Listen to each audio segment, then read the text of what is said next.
Welcome to Feisty Chess. Got black here. Once again, we're faced with. Let's go knight f6. See if we can get ourselves a King's Indian here. So far, so good. Here comes e4. We're going to fianchetto on the king side with the bishop and then castle behind. Now we go d6. So black can't get away with pushing e5. We're trying to stop e5 with d6. Make anyway. And he's coming at us with a 4 pawns attack. Oh, know the theory here. So this will be exciting.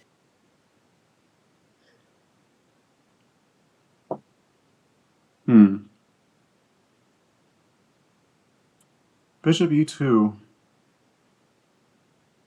I think I'll go with rook e8. That's a move you usually want to make. Okay.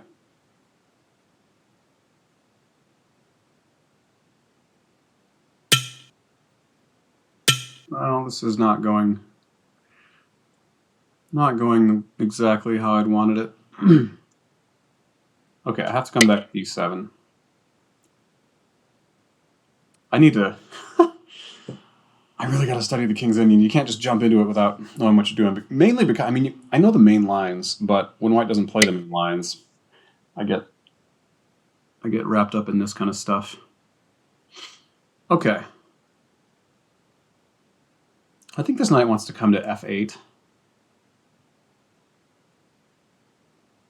But first, let's get c5 in. Yeah, we're in a good position. This is a good pawn break for us because we can take on e5. We're undermining e5 here. And if he takes, then we take e5, not c5.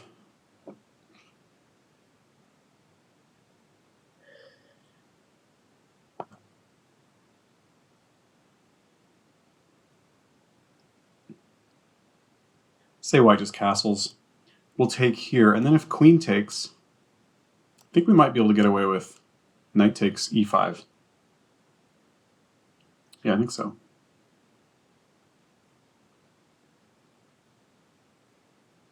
Because we're unveiling an attack on white's queen. And if he trades queens, then we just recapture with the rook, and our knight is only attacked once and defended once by these pieces. So we're up a pawn. You have to be flexible with the King's Indian. You got to know how to respond to a lot of different ideas.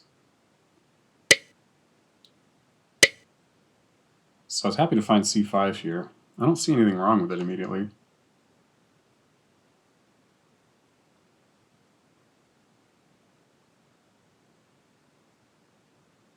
Maybe bishop e3 is white's best move. We'll just take anyway, and then after bishop e3, we get knight c6 in with tempo. And I like the look of our position.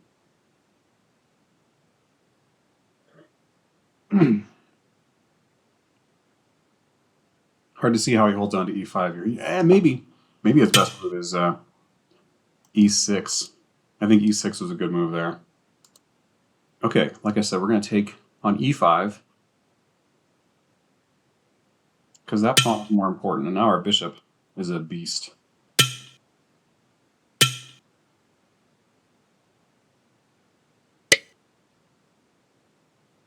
Okay, we can guard against knight c7 with just knight a6.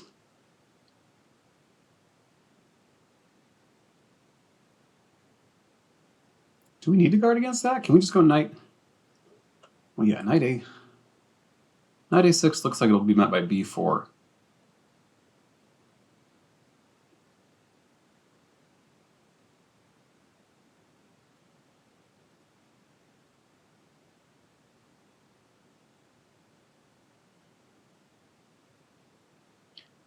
There's knight c6 as well. I think we've got e5 and d4. Our bishop does a nice enough job there. I'm going to bring the knight to a6 just to eliminate this and also attack c5.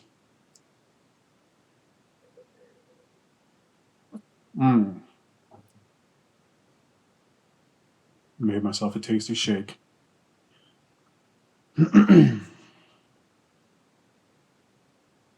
Okay. Oh, wait. Well, he can just take on e7. And I didn't see this. But after king f8, his best is just to go back to d5, and we'll get c5 after that, and have two awesome looking knights actually.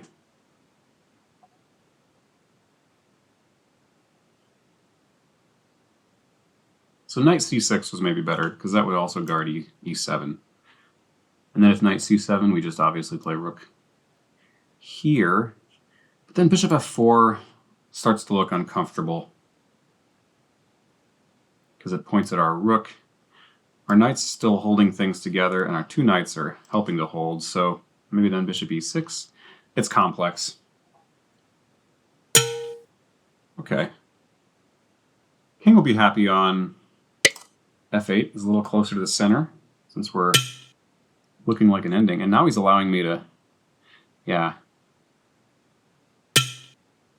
activate both rooks. That knight was better than that bishop on c8. Now he's got the bishop pair, but I want to take with the rook.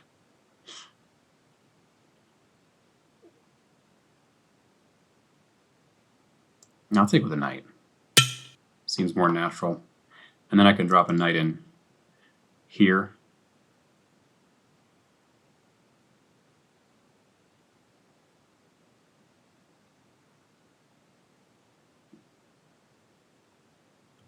A couple of nice looking knights there. White's got the bishop pair.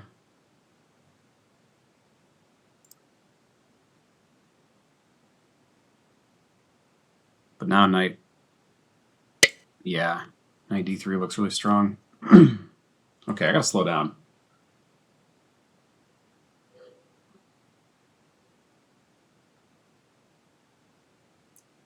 Hitting this bishop, of course, also hitting this pawn, and we can just replace it with another knight if it gets taken. So I don't think he's hanging on to the bishop pair. He might not be hanging on to all his pawns here.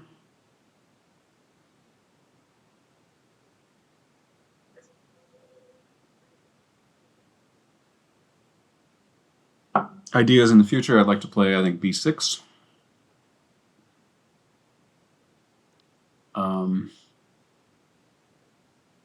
Why do we want to play b6? This bishop's not going to come to f3 for a minute, but just provides another protected pawn. Maybe I'll play h5, so the knight g5 can't come with tempo.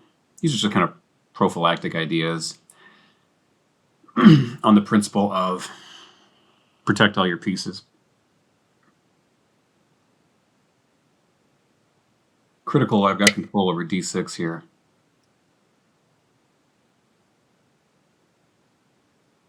Okay, I don't see this getting him anywhere.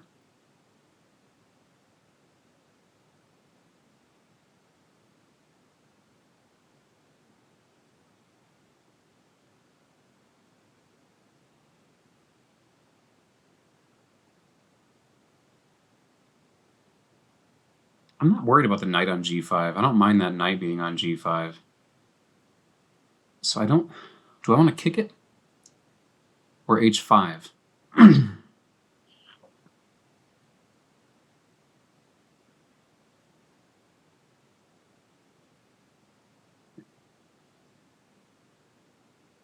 Maybe, I think kicking it is the most forcing way to go. He doesn't have h4. He got to go back to h3. Sorry, he doesn't have f3. He doesn't have e4. He has f3, which would be a waste of a move. And then h3 is the only one that makes sense.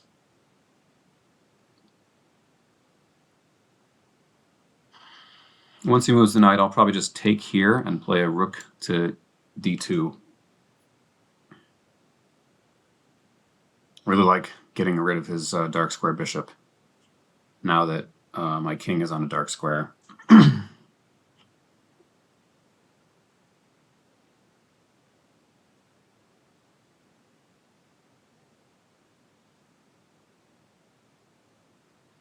Maybe not rook e2. Maybe just bishop takes b2. That means my c5 knight would be unassailable.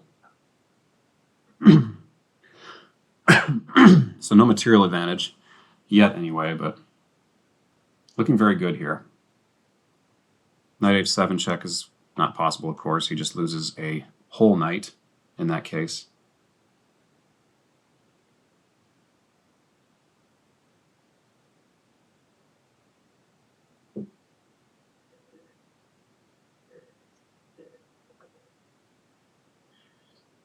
Okay, I'll have to finish up with that. Pardon my slurping there.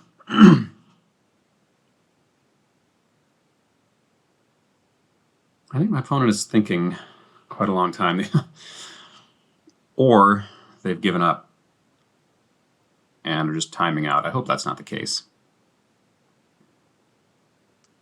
This is an example. I do think the bishop pair is a thing, but it's usually not worth developing your opponent's last piece.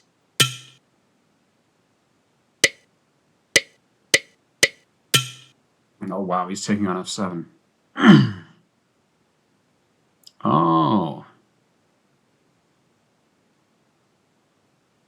Interesting. Okay, he's making sure this works.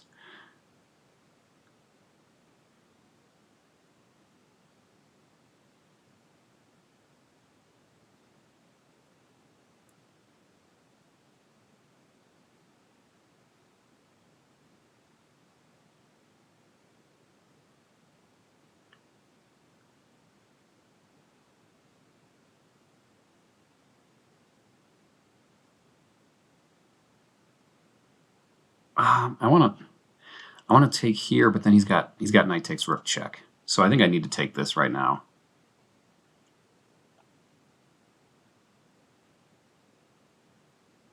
Yeah, I need to take it. He may get one of my rooks he may get an exchange, but it's still good for me. The opponent found a good way to avoid going into a just sheer losing position there. Do I dare just come to e6 with my king?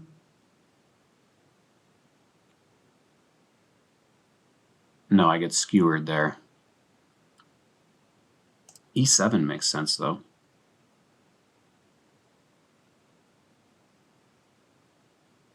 My knights control e1, so my king is pretty safe on the e file.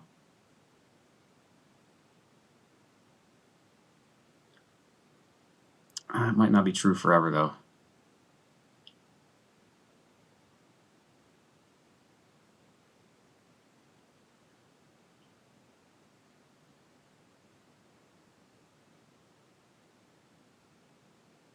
Okay, we'll just go back to g8.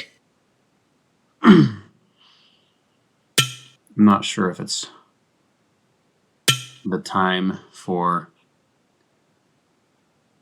getting my king gung-ho just yet.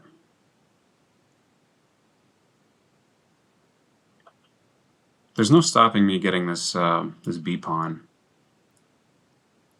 The key thing is I have this check. Okay, so if b4, trying to get two pieces back for the rook, it doesn't work. It doesn't work. But one nice thing is, if I need to get my bishop out, say, I don't know, he makes a move and I take here, he hits my bishop, I have this check coming back, so he doesn't get b7. There's a lot of other things preventing him from getting b7 too, however. Now I'm pinned. Not easy to break that pin, actually, is it? Well, rook d7 would do the job. If I just take now, he's got rook f3, and I cannot defend that knight enough times. I need to unpin. Unpinning is the imperative right now. So rook d7 does that. Then he's got bishop g4, but that takes some pressure off of my knight anyway. I might need to end up playing rook d4, putting that on a protected square.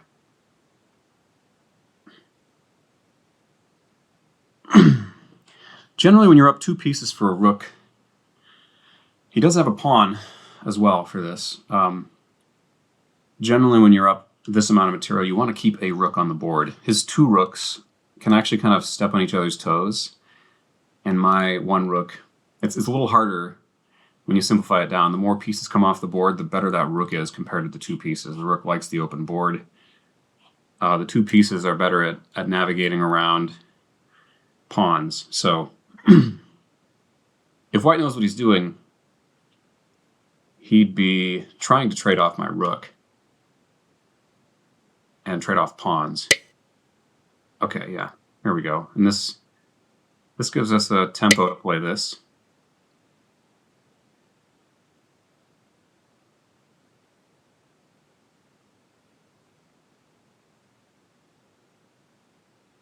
And then knight f4 looks fun.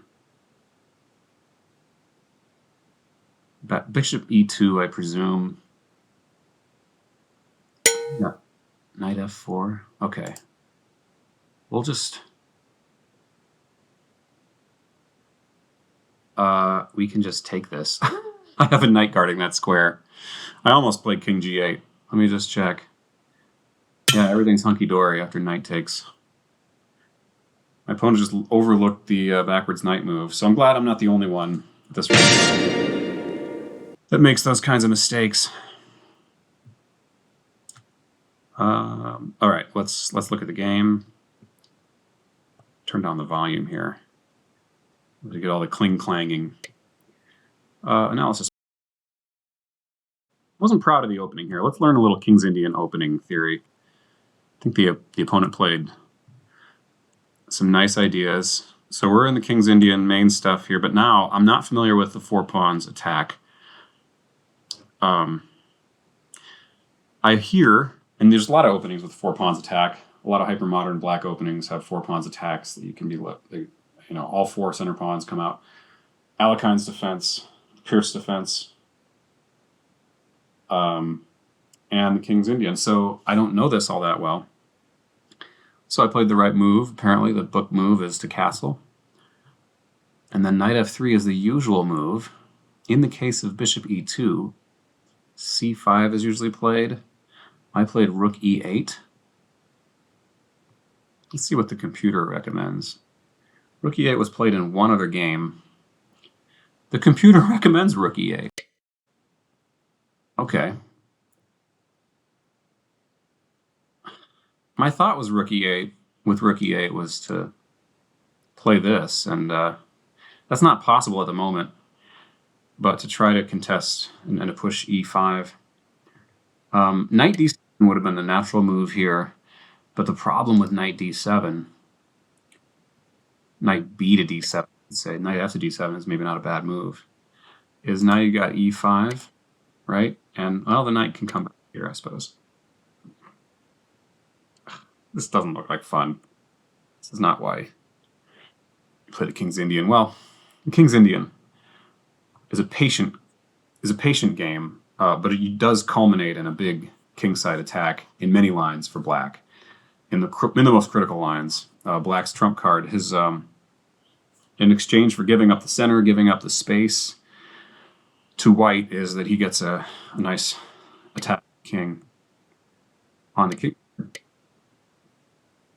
c5 is apparently the book move. Let's see if we can figure out the ideas here. Now, what if e5? Knight d7. Oh, and this starts to look like a Pierce.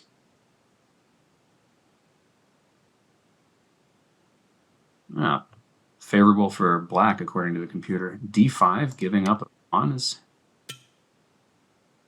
Oh, wow. Okay.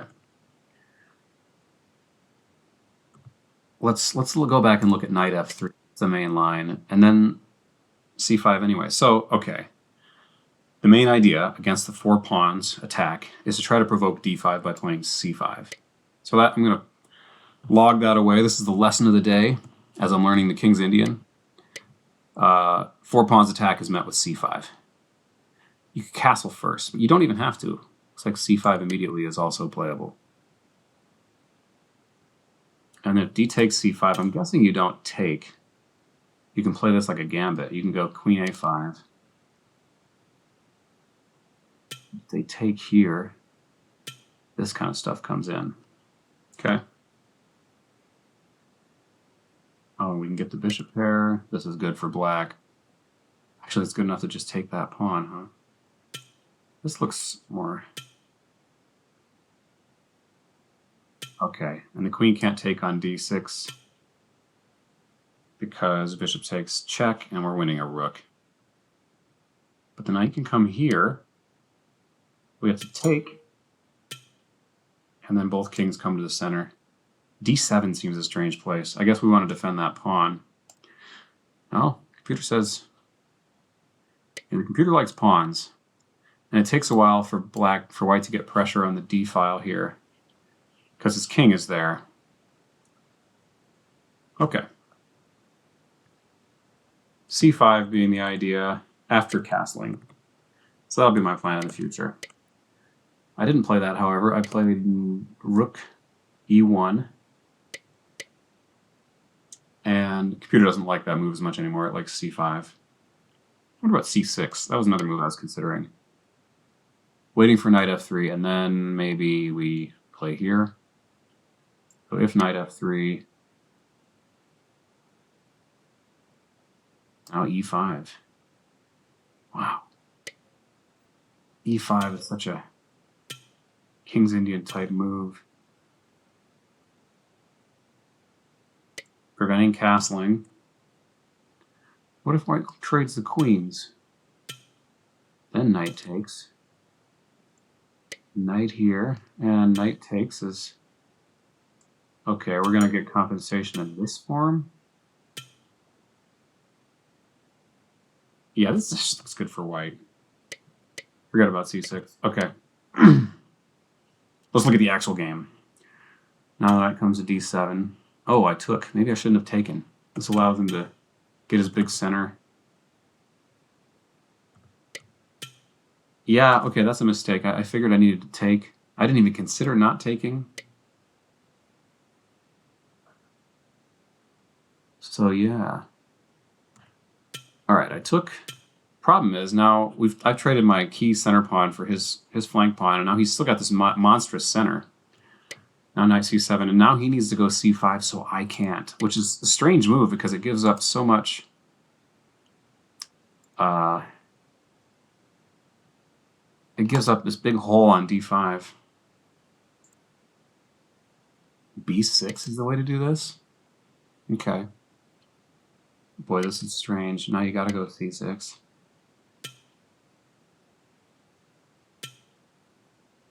Okay. Weird stuff. It reminds me of the overzealous attack in the Alekhines where you get c5 and e5 both played. Big hole on d5 for white. Okay. Yeah, c5 is the clear choice here. e6, yeah, that's what I landed on myself. If bishop here, bishop has to take, and then we come in with knight c6. I would come in with knight c6, but e6 is still the idea. So black should play that first. Let's look at the immediate e6. I mean, I kind of need to take, or my king is going to be brought to f7. Problem is, I've already put a rook behind this pawn, and now that looks awfully silly. This pawn is probably not long for this world, actually. But even if it is, it's not a good setup. Bishop comes here now. We can take. Knight takes. More kind of structural damage can be inflicted. Now we just got a whole lot of isolated pawns here. White can just castle. Yeah, I don't know. I'm up a pawn, but even in an endgame, how do you make this count as 2? I don't know. It could count. It could count, but I think white looks a lot more fun here. Look at the difference in development. Well, I'm only one move from developing, but yeah. Okay. So I thought e6 was a good try. Opponent didn't find it, and now I get. Let's look at the difference here. Knight takes c5, kind of automatic recapture. Well, equal, so not too bad. But this, and now black has a huge advantage, a sizable advantage. He's in the driver's seat. Taking the queens off doesn't help white. Yeah, and now I just missed this pawn, but it ended up being a little bit of a pawn sacrifice. If here now bishop f4 and king f8 anyway, just to guard that pawn.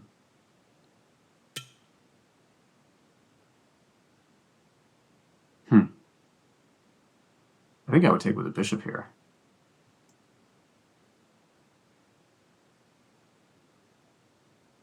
Yeah, the computer was too. Just to take him out of this diagonal. I'm gonna probably have to put a rook on b8 in some lines. Okay. Yeah, now black's doing great. Yeah. And all this kind of forced simplification. Improve the king a little bit. Probably get a rook to b to the d file. All right. Keep looking at all the possibilities, but this is helpful to think about how to play an opening. I went here, and this gave away the advantage because now white gets a pawn for his troubles, and that's a key pawn, right? That's probably my most important pawn because, well, this one's awfully important for shutting down this mass coming at it, but this is my pass pawn, and it's a protected pass pawn. I can, play something like this. You can imagine this thing getting up to e4, and then it becomes a real tactical liability for white. So he takes that pawn off the board, and the knight. Yeah, okay, big mistake here. The knight should come back to d5. It's better than either of my bishops right here. It's the best minor piece on the board.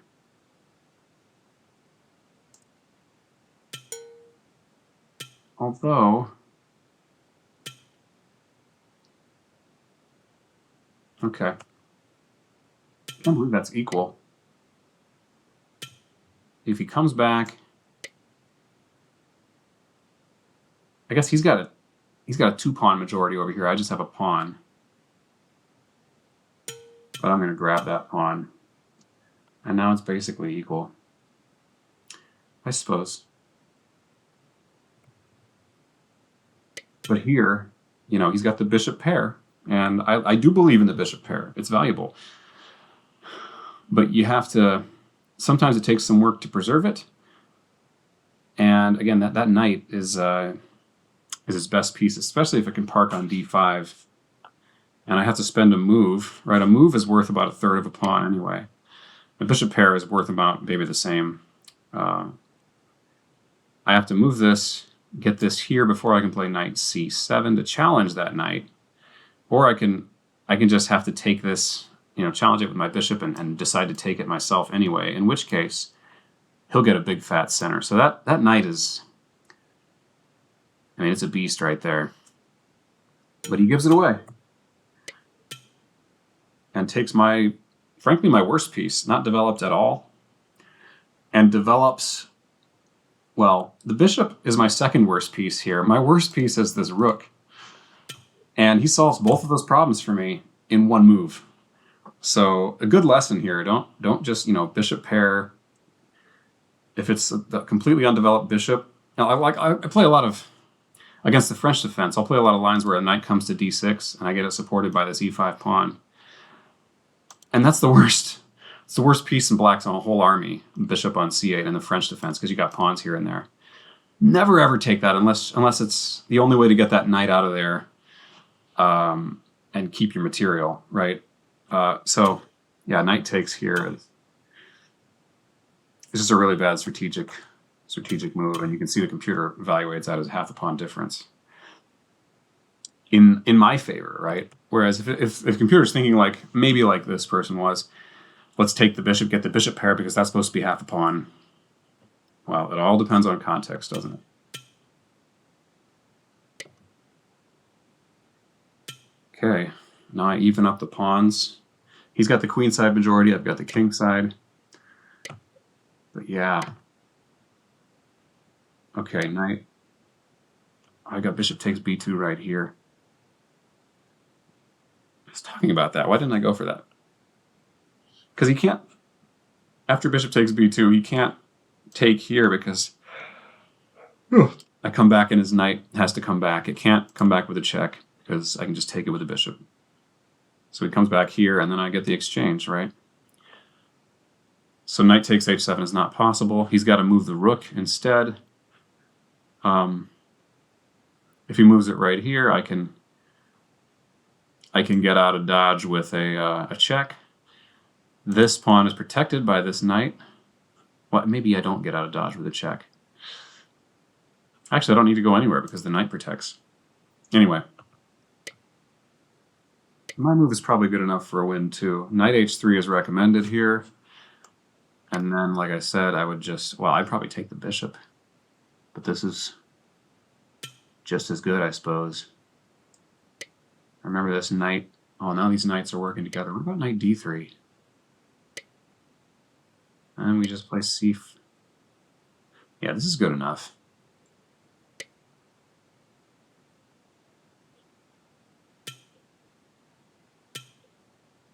Okay.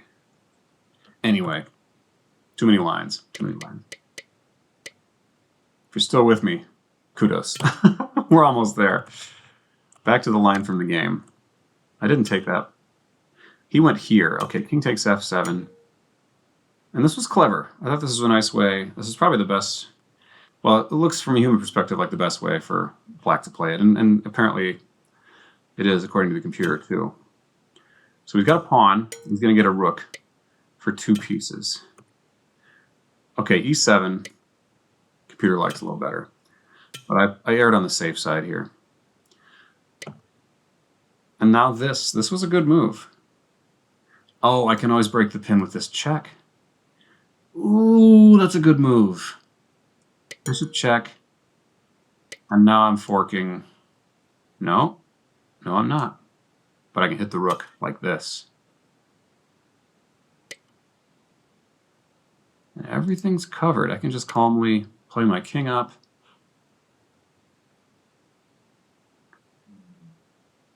I could actually go bishop f6 even here, couldn't I? Yeah, that's got to be good enough. Not as good. Okay, but I went for this idea. I have to do something here because rook f3 is coming, right? So if I just play something like b6, yeah. Now rook f3. I've still got tactical ways to make this okay. Okay. Well, it's better to see too many threats than to not see enough threats, put it that way. That's what chess kind of encourages you to do. It's a little bit of a paranoid mentality. Yeah. Now, if I had to run away, I'd still be better here. He's trying to protect this, but my knight's got it handled. So, yeah, and here white resigns. Okay. All right, we learned a little bit. Key move here in this 4 pawns attack, castle. Then, even if knight f3, c5 is your move. And in both these variations, is there a bishop d3 line? c5 here too. Most common move. Okay, so c5 against the 4 pawns attack. That's the idea. And we'll take that with us. And have a good one. Stay feisty.